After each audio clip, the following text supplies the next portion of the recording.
Welcome back, you legends. I'm Dr. Khan. Let's get right into this video and just look at this, everybody. Red all over the place. Green, red, green, red. It's like watching a traffic light. Now, let's take a look at the percentages. The S&P down 2.4%, the Nasdaq 3%, and the Dow 1.34% on the day. Let's take a look at the different sectors, everybody. Everything in the red, leading healthcare, financials, utilities, and consumer defensive. So again, a full-on risk-off move.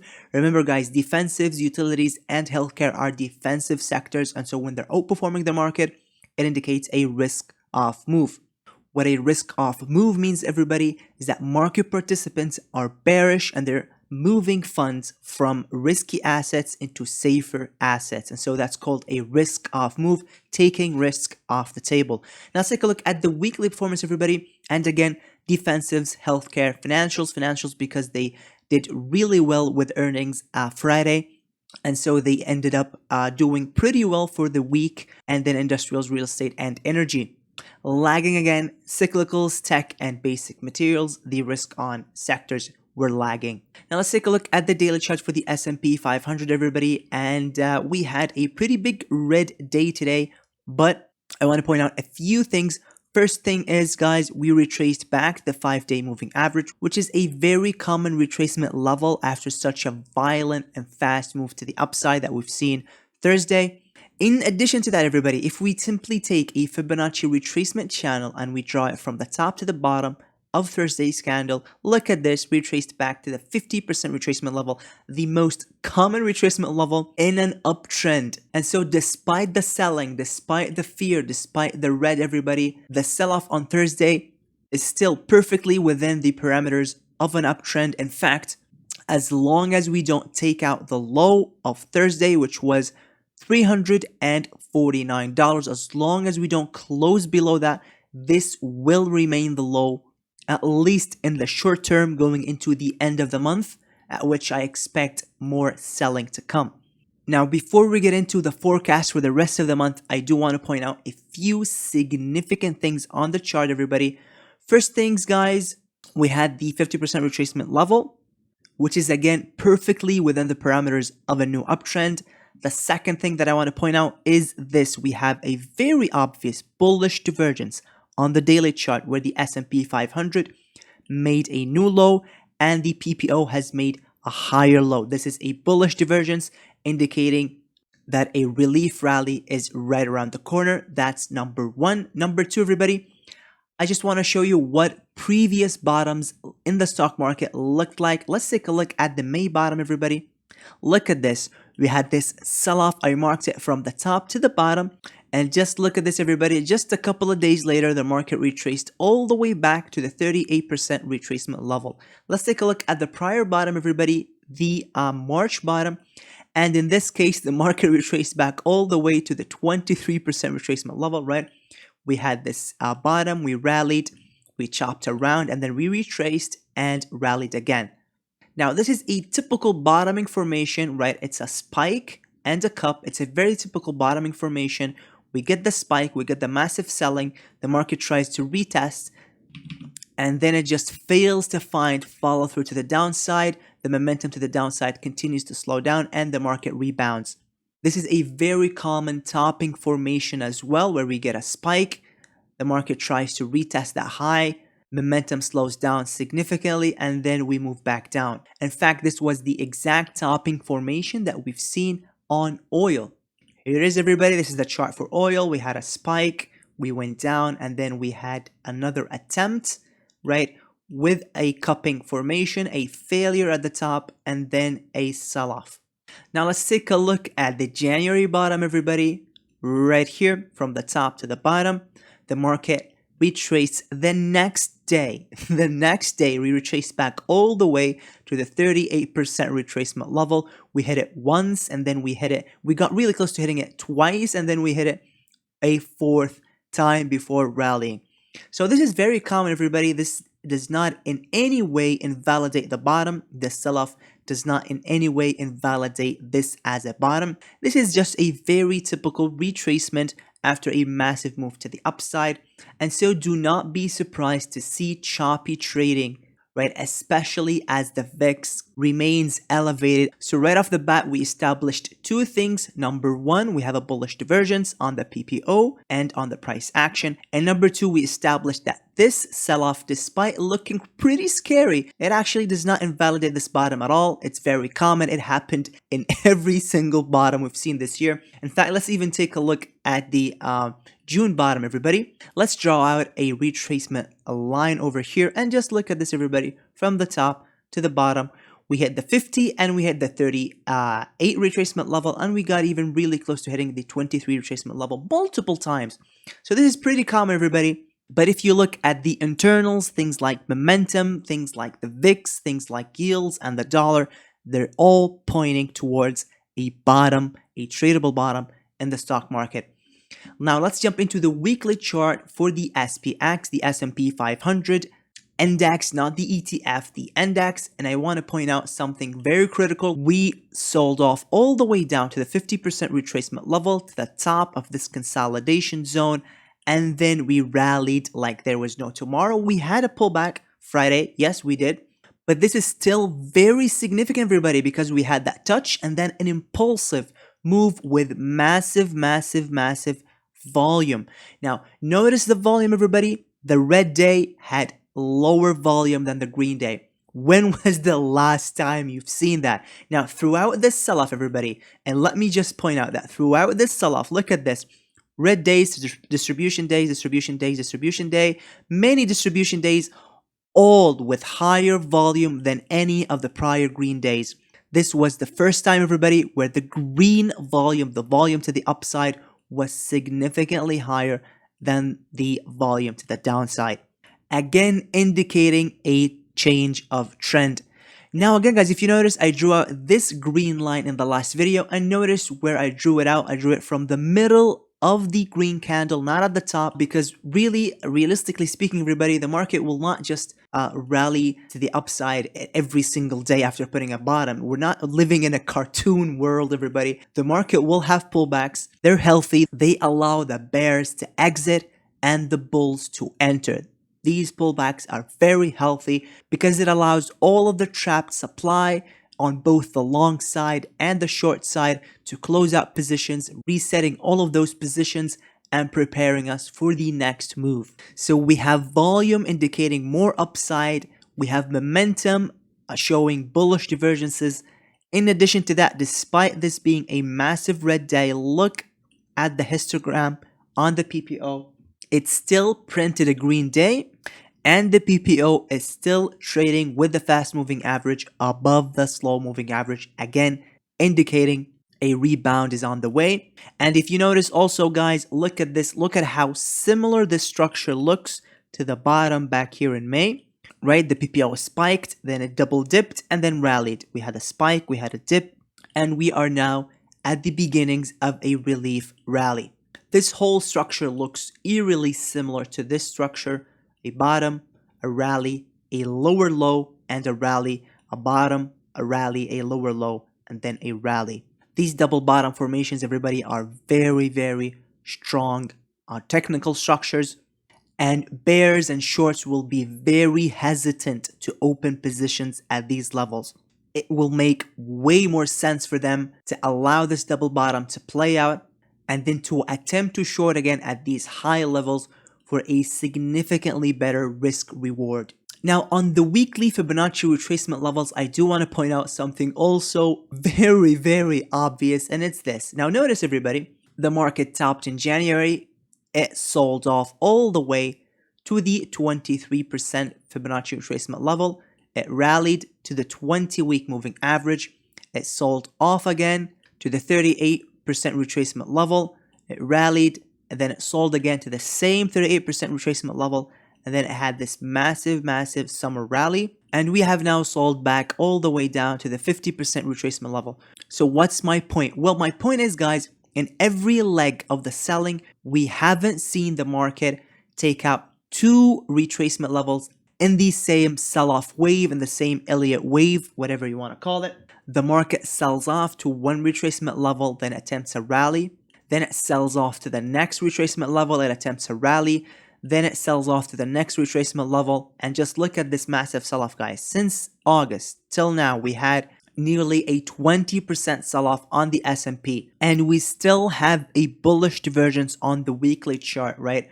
The market made a significantly lower low on the weekly chart and still a higher low on the PPO. So in my personal opinion, this is not the place that I would place shorts. Not at all. We just hit a significant retracement level. We have bullish divergences, and we have the VIX topping everybody. The VIX has made this double topping formation with a lower high on the PPO. We had this exact same structure in every market bottom this year. We had it back here in May, and we had it also back here in February, everybody, where the VIX spikes, it calms down, then it makes another spike with a higher high on a closing basis, then it retraces back and establishes a negative divergence. The same thing happened, everybody, in May. Look at this.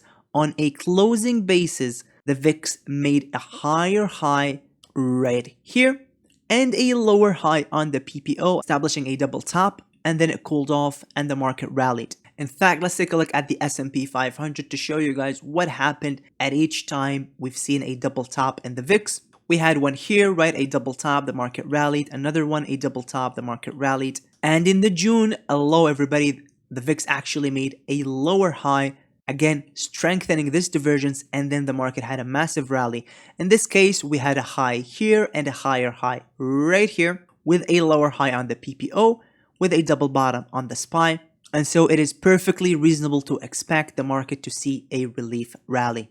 Let's take a look at the triple Qs. This is the daily chart for the triple Qs, everybody. And look at this, the triple Qs retraced back to the 38% retracement level. So we have a key retracement level on the triple Qs and a key retracement level on the SPX as we continue to hug this 200 weekly moving average, a weekly moving average where the market continually saw massive relief rallies in the past, really systematically, everybody, including in very turbulent times like the 2011 mini recession, and including in the 2008 recession. We retraced back to the 200 weekly, and then we had a sizable bear market rally. So if I was a bear looking at opening a short position, would I open a short position here on the tag of the 200 weekly moving average and the 50% retracement level?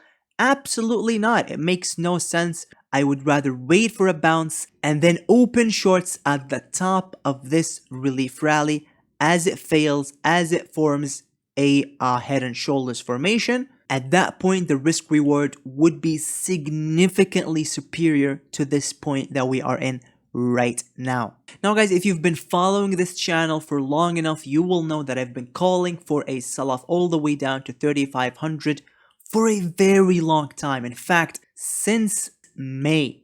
And I do have another downside target at 3,200. It makes a lot of sense for so many reasons. I talked about this in prior videos. Number one, everybody, we do have this gap here. Number two, this is a key pivot zone because it acted as resistance. And once we broke through it, we retested it twice before rallying. And so it's a very obvious pivot zone, a key pivot zone. And I still expect the market to go to 3,200. The question now is timing. October is seasonally the weakest month of the year. And so we would need to see a very quick and sharp relief rally, a failure of that rally, an immediate failure of that rally, and then two massive weeks of selling, a capitulation style move where the VIX goes through the roof, right? Where the market potentially goes down by 15% in just a couple of weeks. We only have 3 weeks of heightened volatility remaining based on the seasonality. And so as long as we continue to chop around these levels, the odds of a capitulation move this year continue to dwindle. Now, I do want to see us go down to 3,200 this year. Absolutely. That would be my preference, but my preference doesn't matter. The charts are saying that this is a bottom, a rally is coming. And if we start to see that rally begin to fail, that would be an indication for that one last flush down. And now let's pull up the handy seasonality chart and look at this, everybody. Typical seasonality in October dictates that we see a significant period of weakness particularly toward the last third of October. And so we're getting very close to that period. But before then, we tend to see a lot of relief rallies. In this purple example, everybody, we had a double bottom and then the market rallied. In the green example, we also had a double bottom of sorts. Then we rallied. We actually had also a double top and then we reversed. In the red and blue lines, the market just rallied and rallied and rallied into late October, and then we had that dump. And so the door remains open for that one last flush down, and I'm still hoping that we will see that right after this relief rally is done with. So my expectation remains, everybody, that the market will continue to move up into late October, and then we will see a period of weakness here and a flush down. At that point, we will have entered the Q3 earnings season in full force. Remember, everybody, the last week of October, we'll see massive companies report earnings like Apple. And so the second dump, the second crash, the final crash that I've been talking about for a while, the magnitude of the sell-off will depend entirely on earnings. And so earnings will determine whether we will establish an uptrend, we will establish a double bottom of sorts, or if we go all the way down to 3,300, to 3250 on the SPX. November 2nd, everybody, this vertical green line will be the FOMC meeting for November for the interest rate hike decision. And so the likelihood of this event marking a reversal point in the market is very high. The bulk of the big earnings will have been already priced in. The seasonal volatility of October will have already played out. And that opens the door for a nice holiday rally in November and December. And remember, everybody, unemployment continues to be low, incomes continue to rise, and as long as incomes and jobs continue to be strong, company earnings will be strong. Despite the horrific inflation that we've seen, the full impact of that massive inflation, everybody, will take time to feed into company earnings. And the massive rate hikes by the Fed will take time to feed into the economy, into the employment figures. And so there's a lot of weakness coming, but it will likely take some more time before we start seeing it in the earnings. Now let's take a look at the Dow Jones, everybody. I don't often talk about the Dow Jones, but it's very important in this instant, everybody, because of this. Look at this, everybody. The Dow Jones retraced all the way back to the upper edge of this consolidation zone that I've been following for months and months and months, and it has bottomed. It has made a double bottom, and it's now rallying. We have a significant bullish divergence on the PPO, and so the bullish structure is significantly more obvious in the Dow Jones versus the triple Qs and even versus the S&P 500. Industrials, everybody, are very sensitive to inflation, and so even with hot inflation, industrials, energy, materials, etc. will continue to see strength feeding off that high inflation, because high inflation means higher commodity prices. And so again, everybody, we have the S&P 500 retracing back to the 50% retracement level, the triple Qs retracing back to the 38% retracement level, the Dow Jones making a double bottom at a very obvious key pivot point, the VIX forming a double top. And now let's take a look at the dollar index, and the dollar index also is double topping, everybody. Momentum continues to be squarely in bearish territory on the dollar index, and this weakness in the dollar, everybody, will in the short term allow the market to rally. We're seeing the same thing on the 10-year yield, everybody. Look at this, another double top formation. We're getting very close to the upper edge of this Bollinger Band. We saw something quite similar back here, everybody, where we had a double top, a higher high on the price action, and a significantly lower high on the PPO. We're starting to see something very similar to that,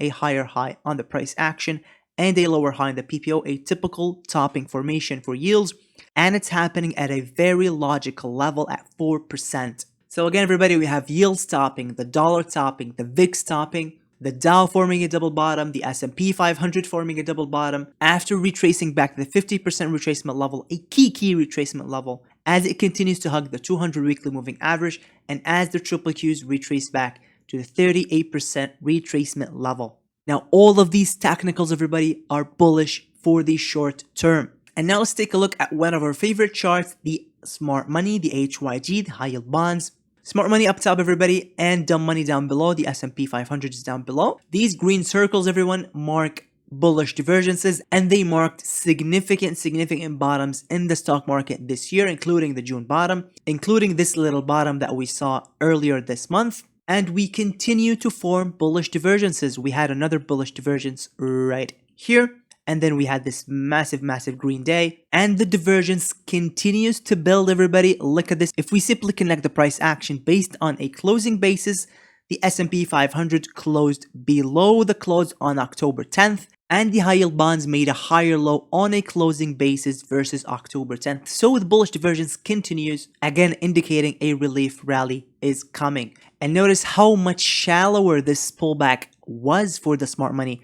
It only pulled back by 1/3 of a percentage point. Nowhere near that massive sell-off, that massive fear, panic sell-off that we saw in the S&P 500. We also have a bullish divergence on the PPO, a lower low here, and a higher low here, again setting us up for a nice counter trend rally. Let's take a look at the gold to S&P 500 ratio. Up above, everybody, is the GLD divided by the S&P 500. This is a risk on risk off barometer that I track, and really every single time we had a bearish crossover on this ratio chart indicating that money was flowing out of gold and safety assets into the S&P 500, we had a nice rally. It marked the bottom back here in June, and then it marked the bottom in March as well. It also marked the May bottom, but it came slightly late. This time the signal came just right on time, right after we bottomed on Thursday. Another risk on risk off barometer, everybody, is the Russell 2000, the small caps divided by the S&P 500. And look at this. We are breaking out above this pennant. The last time the Russell 2000 broke out of a similar structure and closed twice above the 20-week moving average, the 5-week moving average, and the 9-week moving average was back here, everybody. And we had a significant risk on move relief rally right after that. And despite the selling that we've seen in the market the past 3 weeks, look at this ratio, everybody. Green for 3 consecutive weeks. Again, would I personally want to be shorting at these levels? Absolutely not, everybody. Now let's take a look at the $1 million chart, perhaps the most important chart in any that I showed you today or any other time this year. Up top, everybody, is the S&P 500 stocks above their 200-day moving average, the gold standard breadth indicator for the S&P 500 and the stock market in general. And look at this monstrous divergence. The market internals have continued to strengthen throughout this last leg of selling that we've seen. This is an extremely rare signal, everybody. You will have to go back to 2016, 6 years ago, to see anything like this. And look at this, everybody. In 2016, this double bottom with a higher low on the breadth and a lower low on the price action on the S&P led to a significant recovery in the S&P 500, and the PPO was squarely bullish throughout this bout of volatility, throughout this period of uncertainty, doubt, and fear. What are we seeing now? We're seeing the same thing, everybody. The PPO continues to be squarely in bullish momentum mode. We have a higher low in market breadth as the market continues to see weakness, fear, and doubt. And again, this is an extremely dangerous place to be placing shorts, expecting a 2008 style waterfall sell-off. Folks who are waiting for a 2008 style sell-off this year have considerably underestimated the amount of pain that still awaits us in this bear market. We are still months and months away from anything like a 2008 style, a waterfall sell-off. We will see significantly more pain. This bear market will be way more drawn out than the 2008 bear market. This pain will not end this soon. It will drag out for months and months and months. And so actually, from my point of view, I put a 2008 style sell-off further out in time, not because I'm bullish. It's the opposite. It's because I'm way more bearish than folks out there, because I expect this bear market to drag out for much longer. And the longer a bear market lasts, the more pain we will see. And I expect this to be one of the most painful bear markets, at least in my lifetime. This is another $1 million chart, and it's the CPC, the put to call ratio buy and sell signal. This is my own signal, everybody. I spent weeks developing this signal. It's a bit complicated to set up on TradingView, and so I made a member exclusive video for our legendary trading community explaining exactly how to set this up. And so far, everybody, year to date, this signal has been 100% accurate, or at least this variation that I developed has been 100% accurate. And that's because I spent so much time trying to refine it, to iron out any kinks, and I finally figured it out. And the way to read this signal, everybody, is this. Number one, we need to see the 5-day moving average on the CPC trading above 1.1. Then we need to see it cross down. And as it crosses down, we need to see a bearish crossover on the PPO, and that would trigger a buy signal. Again, trading above 1.1, we cross down. We have a bearish crossover on the PPO, and boom, marks the market bottom and a relief rally. The sell signal works in a very similar way. My criteria is number one, we need to be trading below 95. We need to cross up, and then we need to have a bullish crossover on the PPO, and that would trigger a sell signal. Again, trading below 95, cross up, and a crossover on the PPO, boom, sell signal again, boom, sell signal again, boom, sell signal. A buy signal was triggered, everybody, just a couple of weeks ago, and the buy signal continues to be active. Not only that, it is strengthening. The fast and slow moving averages on the PPO are building distance. That's exactly what I'd be looking for in this instance. Not only that, but the 5-day moving average is getting very close to crossing below 95. It's this cross down below 95 when we see significant buying pressure accumulate in the stock market. Systematically, everybody, systematically, we've seen this. It triggers continuation moves to the upside. Now let's take a look at the fear and greed, everybody, and it's sitting at 21. I'm still expecting a 0 reading when we hit that 3200 on the SPX, whether that happens later this month, early November, or perhaps we might have to wait for next year for this sell-off to happen. But again, everybody, seasonality indicates that we could see that come in as soon as the end of this month. And so I continue to be very cautious opening short-term longs. In fact, at the open of Friday, we closed all of our short-term longs, and we actually closed up 70% in the green, everybody. We took advantage of this gap to the upside to take profit, and we avoided all this pain to the downside. By the way, guys, I do post every single trade and investment that I make in real time in the trading community. It's less than $20 a month if you go for the annual membership, and it's the best way to track all of my live technical analysis and all of my trading in real time. And it's also the best way to support me if you want to do that, because I make $0 out of this YouTube channel. I do it all for free. The ads that you see on the YouTube videos, I make 0 out of them. YouTube keeps all of that revenue. This is not a monetized channel. I keep 0 of the ad revenue. Now let's jump back to the fear and greed, everybody, and look at this market momentum, double bottoming. Stock price strength is at a critical level, very similar to the June low that we've seen. And then stock price breadth. This is the McClellan Volume Summation Index. It tends to be a lagging indicator, while our S&P 500 stocks above the 200-day moving average is a much faster indicator to react. And so we will start to see this strengthening in the market breadth reflected in the McClellan Volume Summation Index in the upcoming weeks. Put to call ratio forming this head and shoulders formation, right? We have a shoulder right here. We have a top and a right shoulder. We had a very similar look back here in May, everybody. We had another similar look back in March. They all marked stock market bottoms. Market volatility, double top and cooling down. Look at this, double top, cooling down, double top, cooling down, double top, cooling down, double top, cooling down. They always, everybody, mark stock market bottoms.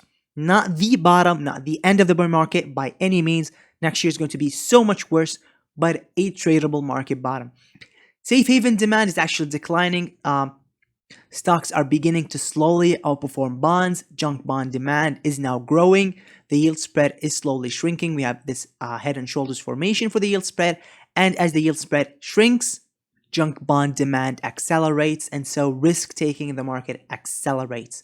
Let's take a look at next week's economic events, everybody. Not much going on next week, actually. We do have some key economic figures coming out. We have the building permits and housing starts October 19th. I expect these figures to be dismal because of the massive jump in mortgage rates. Thursday, again, existing home sales. And Friday, nothing much, just found some Fed speakers. Well, just one Fed speaker, Fed Williams. Next week and the week after will not be driven by econ drops. Instead, it will be driven by this company earnings. We're going to start to see some big guns reporting earnings. We had banks report Friday. They did better than feared, which is what I expected. They make a lot of money off high interest rates. And as jobs continue to be strong and employment continues to be low, people will be able to afford the higher prices on everything as inflation continues to rage. We will not really see demand destruction in consumers, not businesses, but consumers, until we start to see incomes coming down and unemployment rising, and that will take some time. It will come, but it will take some time. So next week, everybody, we do have Bank of America. We also have Netflix, Johnson & Johnson, United Health, more banks, a lot of banks actually. Wednesday, we'll have ASML and Lam Research, both major players in the semiconductor space, in the chip space. And over the past couple of weeks, everybody, I placed one of the largest ever bets, trades on a very specific chips company where we found massive alpha. Again, if you're interested, please check out the trading group. I detail this investment / long-term trade in detail. And we have so many indicators pointing towards really outsized gains in the next few months. We also have IBM, Procter & Gamble, and we have Tesla. This earnings report is going to be critical because it will set the tone for Amazon later on. Remember everybody, Tesla and Amazon are the biggest two consumer cyclical companies, the consumer discretionary companies, and so they will set the tone for what kind of relief rally we might see in November and December. Thursday, we'll also have American Airlines, AT&T, Snap, Nucor, the largest steel manufacturer in the US. We also have Dow Chemicals. And Friday, we have Verizon, American Express. And again, American Express will likely show better than feared results, very similar to what we've seen with the banks. So again, to summarize everybody, we established number one, the sell-off on Friday does not invalidate this bottom at all. It happened at every single bottom this year. We could even see more selling and this bottom will still be valid. Number two, we have significant bullish divergences on the daily chart and on the weekly chart. And we hit significant retracement levels on the weekly chart and the 200 weekly moving average. The VIX is topping. We're seeing signs that the VIX is topping. We're seeing signs that the dollar is topping. We're seeing signs that yields are topping. Not the top, right? But a top nonetheless. We're seeing signs that money is coming out of safety and into risk assets. Again, a sign of a bottom. Same thing here, everybody. Russell 2000 outperforming the S&P 500 for 3 straight weeks. Another risk on sign. Breadth indicator screaming. A rally is coming. Don't short here. The put to call ratio, again, buy signal still active and is strengthening. High yield bonds continue to strengthen and bullish divergences all over the place. So setting our emotions aside, everybody, the market in the short term, all of the technicals are bullish. For the longer term, I'm talking into 2023, still extremely bearish. A second sell-off in October, the final crash for the year, is still possible. It's still very likely. The extent, the magnitude is going to depend entirely on earnings. It could look like this, it could look like this, or it could look like this. All three possibilities are on the table. They have nothing to do with technicals, everybody. This last crash will depend entirely again on company earnings. From there, everybody, the bullish divergences on the daily and the weekly chart will eventually have to play out to the upside for what is hopefully going to be a very beautiful November-December rally. That's all I have for you today, guys. Thank you so much, and I'll catch you in the next one. Bye-bye. Oh, wow!